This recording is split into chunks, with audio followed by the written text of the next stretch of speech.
I'm Allie. I'm the creator of Illuminated Ground. I'm here today at the Alchemist Kitchen doing a pop-up.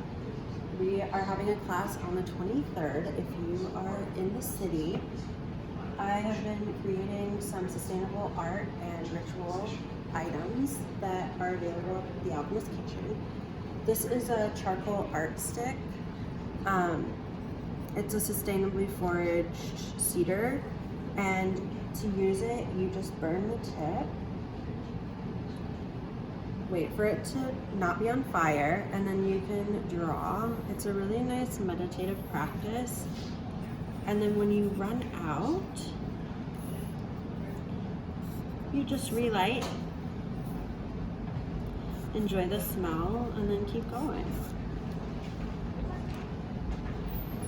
We also have here today some glitter that was made from local mica that I get in New York.